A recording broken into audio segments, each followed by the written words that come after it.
Hello my lovely students. June 2024 exams आ गए हैं और हम लोग लेकर आए हैं सीए फाउंडेशन लॉ से रिलेटेड रिविजन लेक्चर्स आप लोगों के लिए। आज हम लोग शुरू करने वाले हैं पहला chapter which is Indian regulatory framework. Right, अब ये चैप्टर वैसे तो ज्यादा वेटेज कैरी नहीं करता, लेकिन आगे की कहानी जानने के लिए बहुत जरूरी है कि हमें कुछ बेसिक नॉलेज ऑफ लॉ होना बहुत इंपॉर्टेंट है। राइट, तो ये चैप्टर पढ़ाने से पहले मैं सुनाती हूँ आप लोगों को एक कहानी। चलिए, मान लीजिए ये मिस्टर ए है और ये है मिस्टर बी। मिस्टर ए के पास ना बहुत बढ़िया बिजनेस आइडिया, लेकिन पैसे नहीं। अब ये मिस्टर बी के पास जाते हैं और मिस्टर बी को बोलते हैं कि देखिए आप ऐसा कीजिए, आप मेरे बिजनेस में इन्वेस्ट कीजिए और मैं आपको दूंगा जो भी प्रॉफिट आएगा उसका एक पर्टिकुलर शेयर, मान लो 20% 30% शेयर इनको कहते हैं कि मैं आपको दूंगा। राइट, अब मिस्टर बी मिस्टर ए के बिजनेस में 1 लाख रुपए इन्वेस्ट कर देते हैं, लेकिन जब बिजनेस चलने लगता है तो मिस्टर ए मना कर देते हैं पैसे देने के लिए। उनको कहते हैं कि देखिए बिजनेस मेरा है और मैं आपको कोई भी प्रॉफिट नहीं दूंगा। अब बताइए क्या मिस्टर बी क्या कर सकते हैं आखिर यहाँ पर? क्या ये किसी कोर्ट में जा सकते हैं या फिर ये मिस्टर ए पे कोई केस कर सकते हैं? आखिर इनके पास कौन सी रेमेडीज अवेलेबल हैं? क्योंकि देखिए एक कॉन्ट्रैक्ट तो हुआ, एक कमिटमेंट तो था, लेकिन क्या ये कमिटमेंट कहीं लिखा गया? अब ऐसे ही ना डे टू डे में बहुत सारे ट्रांजैक्शंस होते हैं जहां पर हम सामने वाले बंदे को बोलते तो है कि मैं आपके लिए ये करूंगा वो करूंगा, लेकिन over a period of time आप ये सब नहीं करते। अब इन सब चीजों के बारे में ना हमारी गवर्नमेंट को बहुत अच्छे से मालूम था, तो गवर्नमेंट ने सोचा कि देखिए इस तरीके से तो चीजें नहीं चल सकती and they decided to create a framework named law. Right, so देखिए हमारे चैप्टर का जो सबसे पहला टॉपिक है वो हमसे यही पूछता है कि अरे ये तो बता दीजिए कि लॉ है क्या। ये जानने के लिए हमें जवाब देना है 3 सवालों का कि आखिर ये लॉ बनाया किसने है क्या ये, एंड आखिर ये बनाया क्यों गया। Let's get the answer of these questions.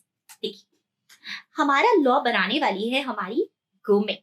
Right, यानी कि जब भी लॉज इंपोज किए जाते हैं वो इंपोज किए जाते हैं गवर्नमेंट द्वारा। और आखिर ये लॉ है क्या? तो कुछ भी नहीं है, सिर्फ एक फ्रेमवर्क है, एक रूल्स और रेगुलेशंस का फ्रेमवर्क, एक सेट तैयार किया गया है ताकि जो भी कमर्शियल ट्रांजैक्शंस है ना वो बहुत स्मूथली हो सके हमारी इकोनॉमी में। Right, so it is a set of obligation and duties. और आखिर ये क्यों बनाया गया? क्या बोला था मैंने? To promote, to secure welfare and providing justice to the society, ताकि मिस्टर बी की तरह किसी के भी राइट्स वायलेट होते हैं या किसी के साथ भी कुछ गलत होता है तो एटलीस्ट उस इंसान को जस्टिस मिल सके। राइट, सो ये जवाब हुआ हमारे पहले सवाल का, which was what is law. अब जानते हैं कि आखिर ये लॉ बनाता कौन है, कैसे बनता है ये लॉ। हमने छोटा सा जवाब तो दे दिया कि लॉ बनता है गवर्नमेंट द्वारा, लेकिन आखिर ये गवर्नमेंट लॉ बनाती कैसे? तो इसके लिए थोड़ी सी कहानी और समझनी पड़ेगी आप लोगों को। देखिए जब हमारा कॉन्स्टिट्यूशन यानी कि जब इंडिया का संविधान बना था ना, उस समय हमारे लॉ मेकर्स बहुत समझदार थे।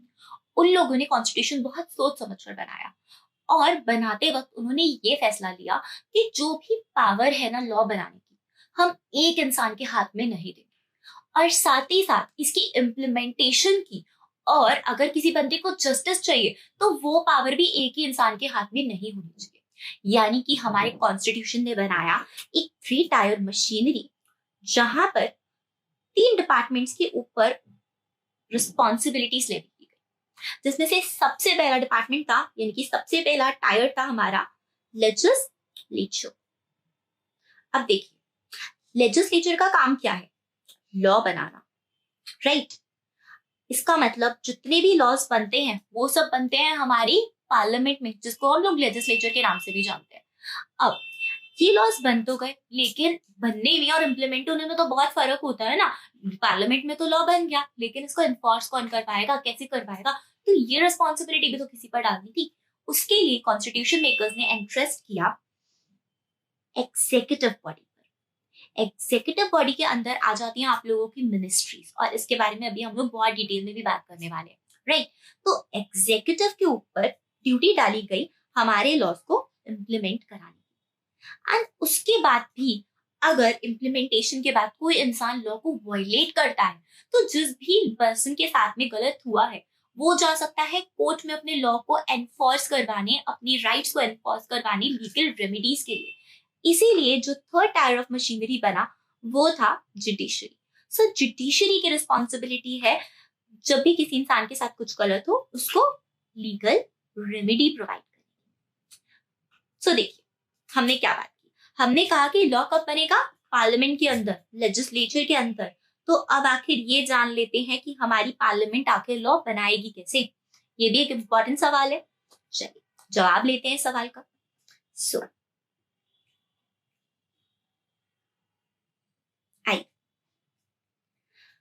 What is the process of making of a law.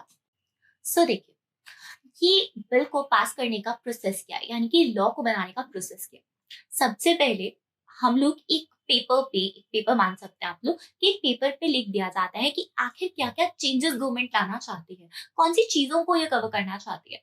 जब ये सब सोच लिया जाता है तो इस पेपर को प्रेजेंट किया जाता है लोकसभा के सामने। अगर लोकसभा के सभी मेंबर्स को लगता है कि नहीं यार ये चीजें बिल्कुल सही है, बिल्कुल करेक्ट है और इनको इम्प्लीमेंट किया जा सकता है, तो वो इस बिल को पास करके आगे लेके जाती है राज्यसभा के सामने। अब अगर राज्यसभा को भी लगता है कि सारी चीजें बिल्कुल एक्यूरेट है तो प्रेसिडेंट इस बिल को साइन कर देता है, यानी कि राज्यसभा में पास होने के बाद ये बिल साइन होता है प्रेसिडेंट द्वारा एंड ये बन जाता है क्या, जिसको हम बोलते हैं लॉ, राइट। देखिए क्या बना, लॉ, लेकिन एक्ट नहीं बना अभी, ठीक है ना। सो देखिए the law will be notified by the government in the publication called official gazette और तभी ही वो एक्ट बनेगा। यानी कि लॉ को एक्ट बनाने के लिए जरूरी है कि हम ऑफिशियल गैजेट, जो कि गवर्नमेंट की एक ऑफिशियल मैगजीन की तरह है, एक लीगल बुक की तरह है, जिसके अंदर उसको पब्लिश किया जाता है और तब माना जाता है कि ये लॉ एक्ट बन चुका है, राइट। सो ये है process of making of law. अब आते हैं दूसरे सवाल के ऊपर कि आखिर लॉस होते कितने तरीके के हैं। तो इसके ऊपर अगर हम लोग बात करें तो हम लोग डिवाइड कर सकते हैं 4 कैटेगरीज में अपने law, criminal law, civil law, common law and principles of natural justice. देखिए अब इन चारों को आराम से समझते हैं। देखिए जब भी कोई वायलेशन ऑफ लॉ होता है ना, उसको डाला जाता है क्राइम की कैटेगरी में। यानी कि लॉ आपसे कह रहा है कि आपको ऐसा नहीं करना, आपको मर्डर नहीं करना, लेकिन आप क्या करते हैं, बिल्कुल उसका ओपोजिट। ये हो गया वायलेशन ऑफ लॉ एंड जब भी वायलेशन ऑफ लॉ होगा ना वो आएगा क्राइम की कैटेगरी में, right, and this will be criminal law.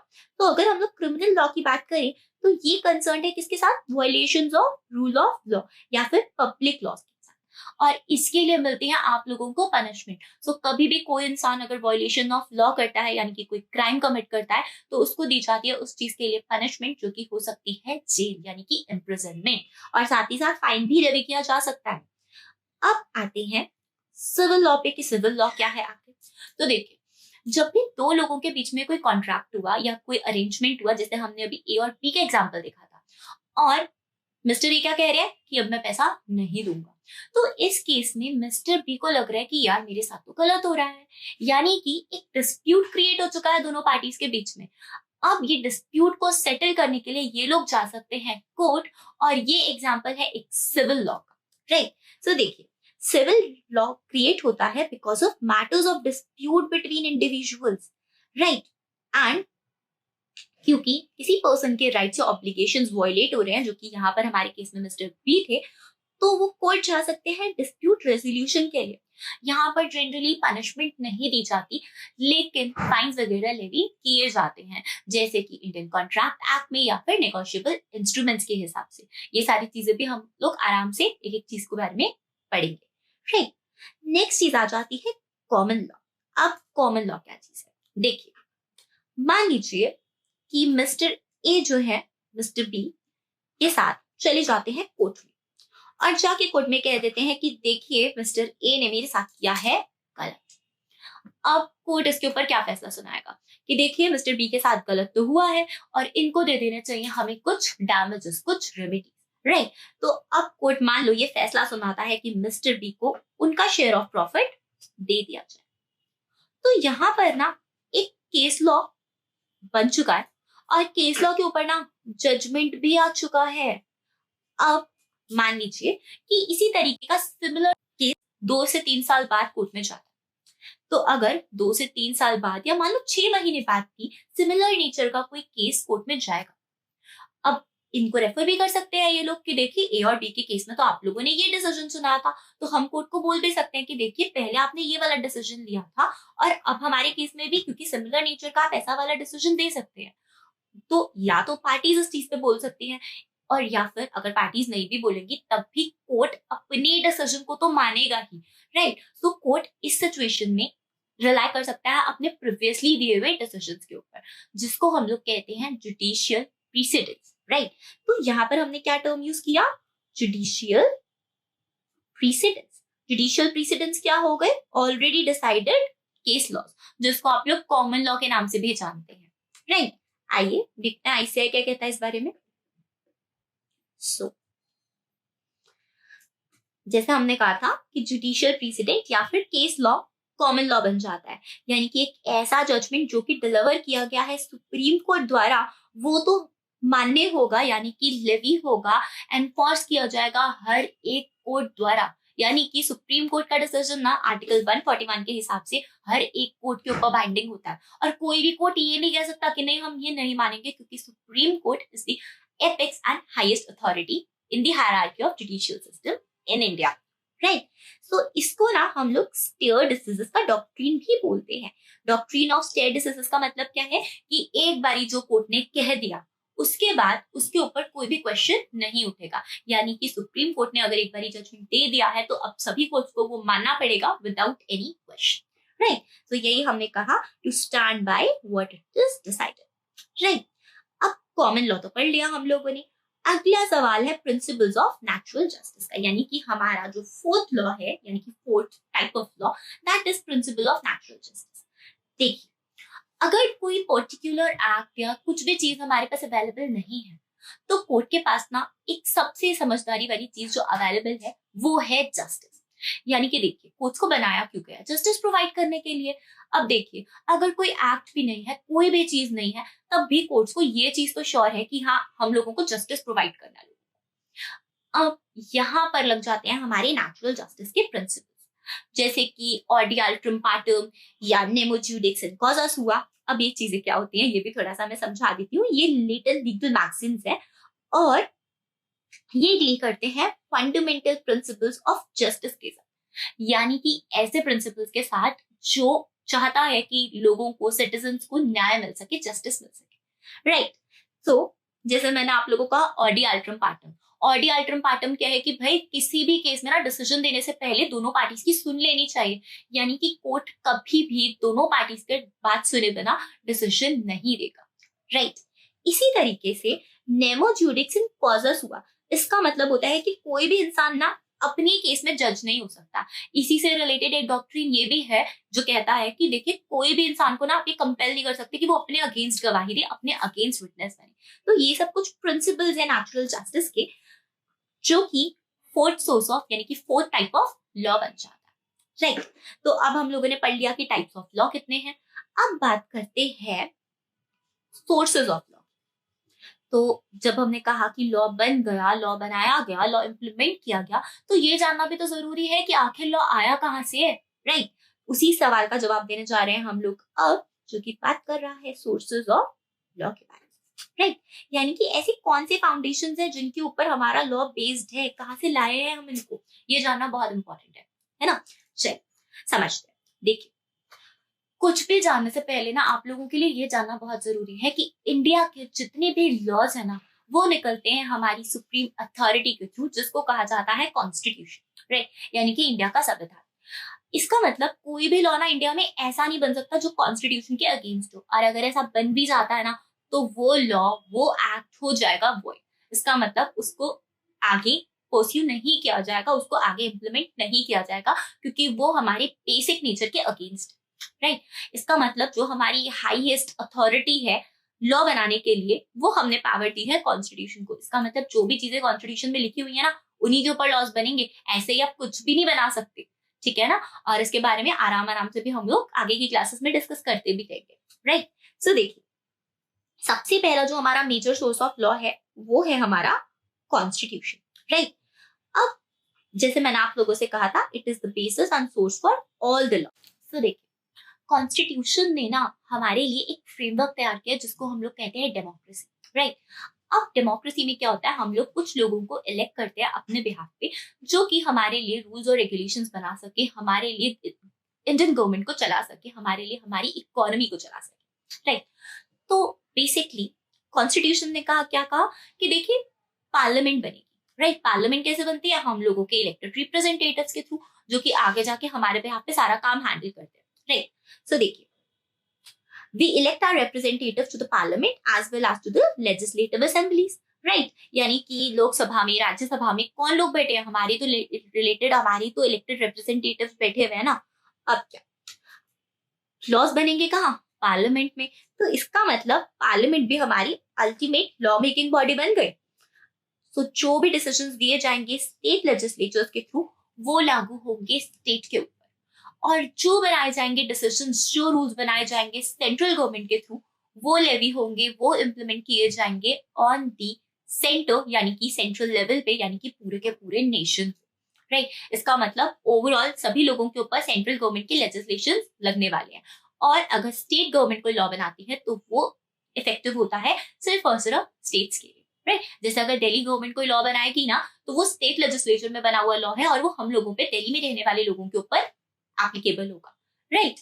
लेकिन अगर सेंट्रल गवर्नमेंट कोई लॉ बनाती है related to defence, related to education या related to any of the following things, या फिर मान लो इमरजेंसी लगा देती है, तो वो भी सभी लोगों के ऊपर एप्लीकेबल होगा, राइट।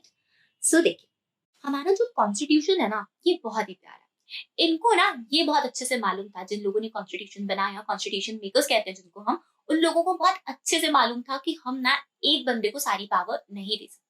जैसे मैंने आप लोगों को कहा कि लॉ बनाने की रिस्पॉन्सिबिलिटी, पावर किसकी है, सेंट्रल गवर्नमेंट और स्टेट गवर्नमेंट की, राइट। तो अब ये जो लॉ मेकिंग पावर है, इसको डिवाइड किसने किया, आखिर कॉन्स्टिट्यूशन ने डिवाइड किया, राइट।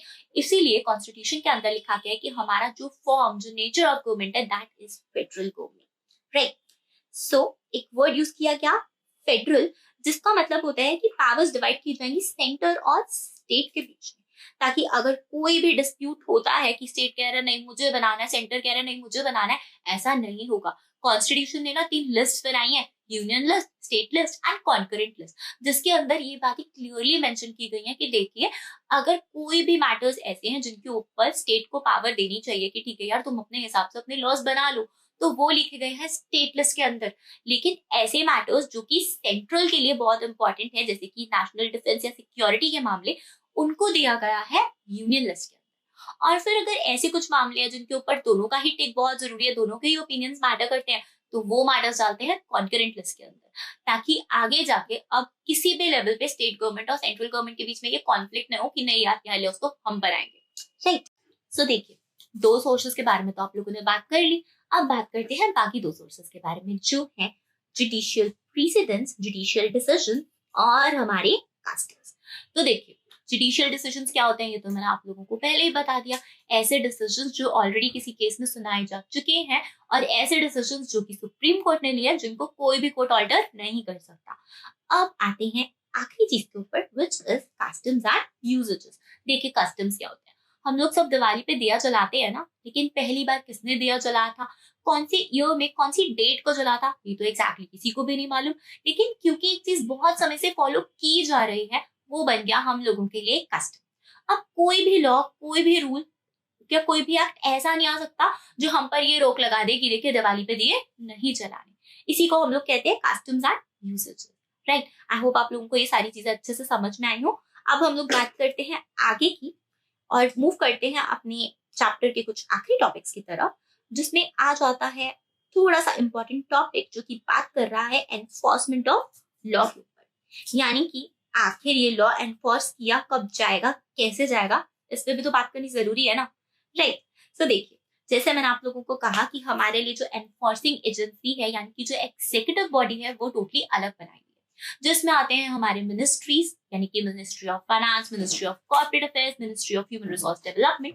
तो इन लोगों का काम क्या है, इन लोगों का काम है कि जो पार्लियामेंट ने लॉ बनाए हैं ना, उनको इम्प्लीमेंट किया जा सके।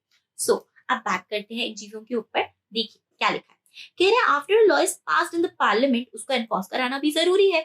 अब इसको मॉनिटर करने के लिए कि लॉ फॉलो हो रहा है या नहीं हो रहा, हमने जॉब दे दिया एग्जीक्यूटिव। अब चाहे वो सेंट्रल लॉ हो या तो फिर स्टेट लॉ हो, अगर सेंट्रल लॉ है तो सेंट्रल गवर्नमेंट उसको एनफोर्स करवाएगी, और अगर स्टेट लॉ है तो स्टेट लेवल पे एनफोर्स किया जाएगा, राइट।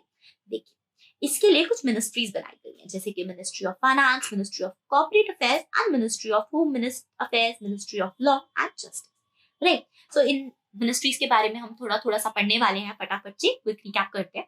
देखिए, मिनिस्ट्री ऑफ फाइनेंस, जिसको आप लोग वित्त मंत्रालय के नाम से भी जानते हैं, ये बहुत ही इंपॉर्टेंट मिनिस्ट्री है इंडिया के लिए, क्योंकि ये इंडिया की सारी ट्रेजरी को, सारे धन दौलत को कंट्रोल करती है, राइट। सो देखिए, इंडिया के इकोनॉमी को, ट्रेजरी को कंट्रोल करने का काम किसका है? फाइनेंस मिनिस्ट्री का, राइट। अब जितने भी इंपॉर्टेंट डिसीजन लिए जाते हैं related to taxation, related to capital markets, अभी भी बजट आया है ना, तो बजट कहाँ से आया है? इन्होंने तो बनाया है मिनिस्ट्री ऑफ फाइनेंस ने, विच मीन्स यूनियन बजट का प्रेजेंट करना भी मिनिस्ट्री ऑफ फाइनेंस का एक बहुत इंपॉर्टेंट फंक्शन है, राइट।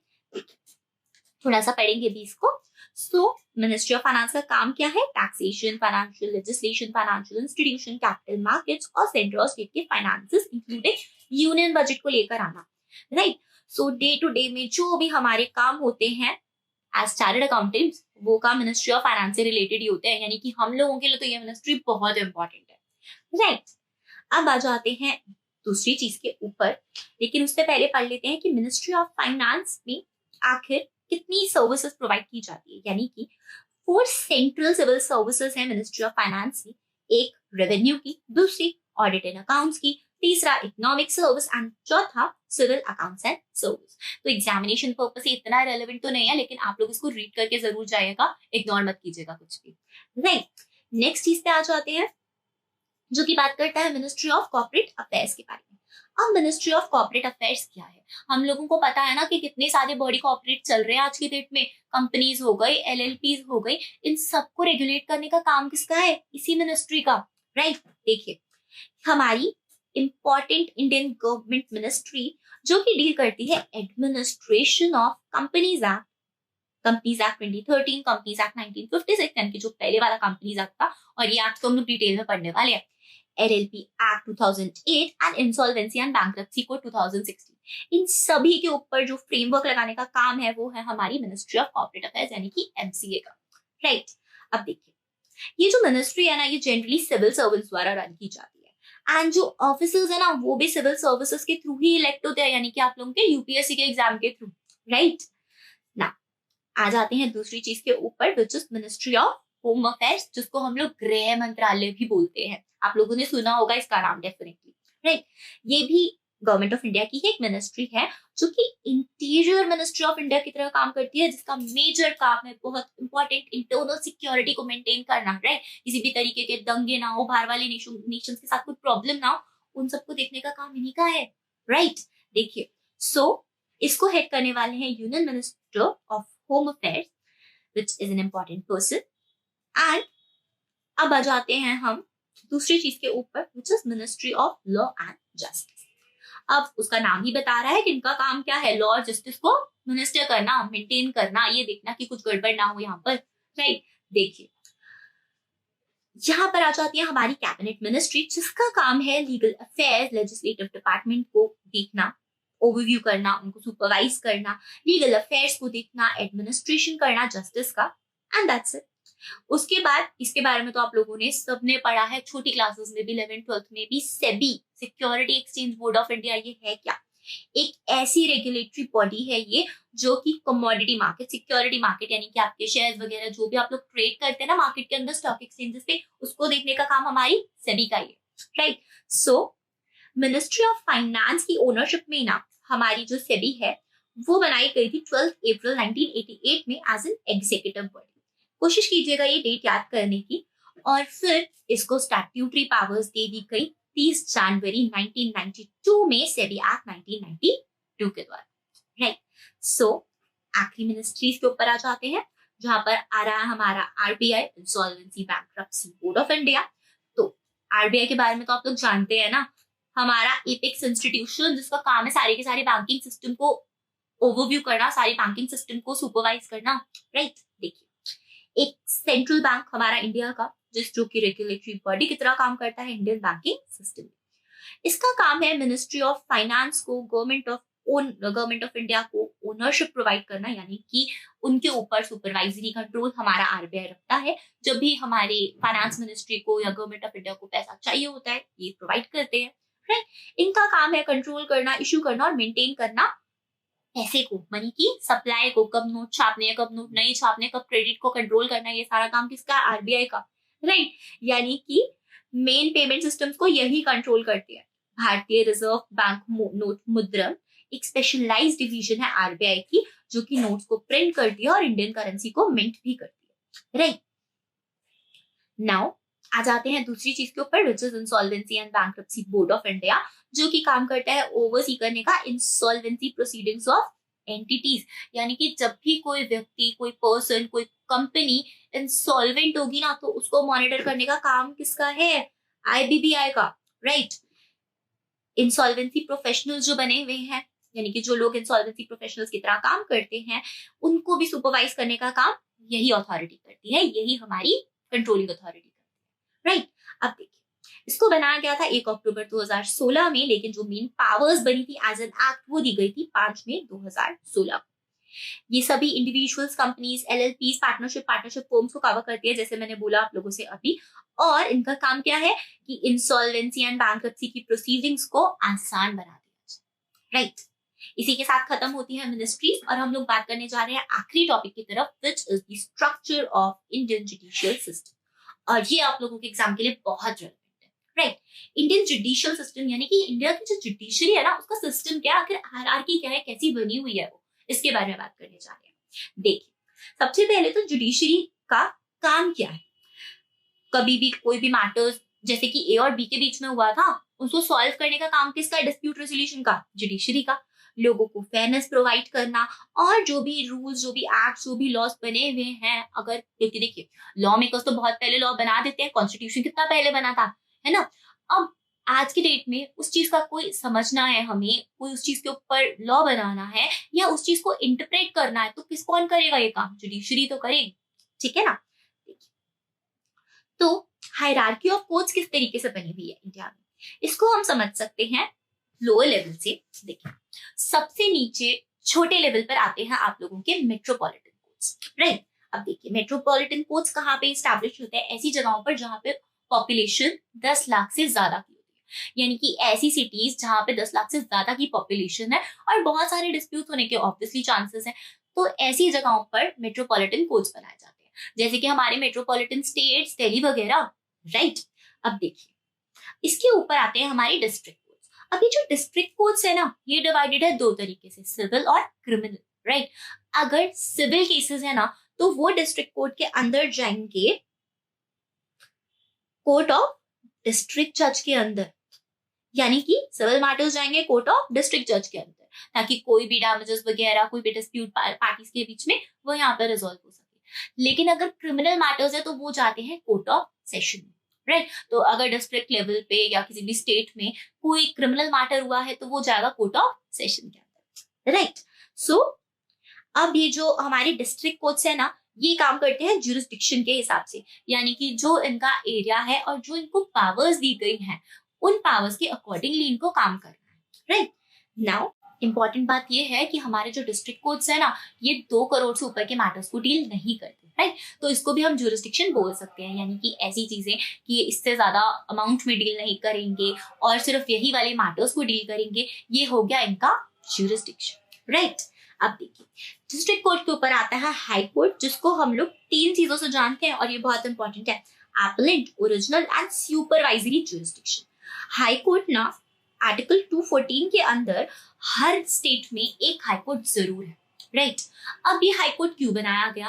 ताकि ये 3 काम हो सके। किसी भी बंदे को कोई प्रॉब्लम है ना, तो वो हाई कोर्ट जाएगा अपील लगाने की, देखिए मेरे साथ ये गलत हो गया। ऑल्सो हाई कोर्ट ना बाकी के कोर्ट को सुपरवाइज भी करने वाला है, इसलिए इसको सुपरवाइजरी भी बोला जाता है। एंड क्योंकि हाई कोर्ट में जो अपील्स डाली जाती है जनरली वो पहली बार डाली जाती है, न्यू इन नेचर होती है, इसलिए इसको ओरिजिनल ज्यूरिसडिक्शन भी कहा गया है, राइट। तो हाई कोर्ट का जो पावर है वो है appellate, original and supervisory jurisdiction का। एंड हम लोगों को अगर कोई भी तकलीफ है ना, तो हम आर्टिकल 226 के हिसाब से हाई कोर्ट में अपील लगा सकते हैं। ठीक है। लेकिन अगर यही किसी इंसान को लगता है कि उसके फंडामेंटल राइट्स के ऊपर बात आ रही है, जो कि हमें कॉन्स्टिट्यूशन ने ग्रांट की है, कि कोई मुझसे कह रहा है शादी मत करो, ट्रेड मत करो, अपनी मर्जी का प्रोफेशन मत फॉलो करो, तो अगर मुझे इस तरीके की कोई प्रॉब्लम्स आ रही हैं तो मैं सुप्रीम कोर्ट में अर्जी यानी कि सुप्रीम कोर्ट में पिटीशन फाइल कर सकती हूँ। एंड वो मैं फाइल करूंगी आर्टिकल 32 के हिसाब से, यानी कि मुझे आर्टिकल 32 ने ये पावर दिया हुआ है कि देखो अगर कोई आपके फंडामेंटल राइट्स को इफेक्ट करने की कोशिश करता है ना, तो आप सुप्रीम कोर्ट चले जाना। राइट। तो सुप्रीम कोर्ट क्या है?